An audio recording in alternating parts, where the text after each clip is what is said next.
BJP ഗവൺമെന്റാണ്. ആ മാറ്റം ഒരു കാര്യത്തിൽ മാത്രമാണ്, അല്ലെങ്കിൽ ഒരു മതത്തിന്റെ കാര്യത്തിൽ മാത്രമാണ്. അത് ഇസ്ലാമിന്റെ കാര്യത്തിലാണ്. മുസ്ലിമിന് മാത്രമേ വഖഫ് ബോർഡിൽ അതേവരെ കീഴ്വഴക്കമനുസരിച്ച് അംഗമാകാൻ പറ്റും.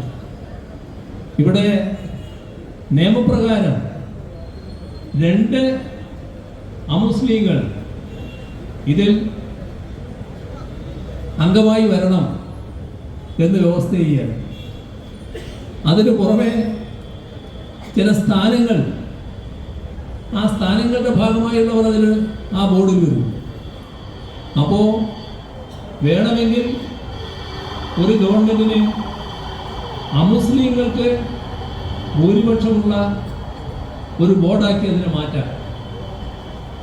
എന്തൊരു വിരോധാഭാസമാണെന്ന് നോക്കണം.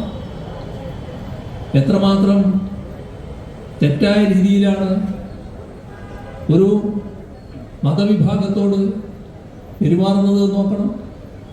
രാജ്യത്താകെ അതിനെതിരെ പ്രതിഷേധമുയർന്നു. ആ ബില്ല് പാർലമെന്റിൽ വന്നപ്പോൾ തന്നെ ഇടതുപക്ഷം ശക്തമായി എതിർത്തു. കാരണം മതനിരപേക്ഷതക്കാണ് പോർലേൽക്കുന്നത്.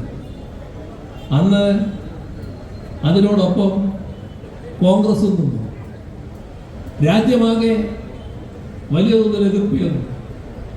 ആ സാഹചര്യത്തിൽ കേരളത്തിലെ ആ പാസ്സായ നിയമത്തെക്കുറിച്ച് ഒരു പ്രമേയം നിയമസഭ അംഗീകരിച്ചു.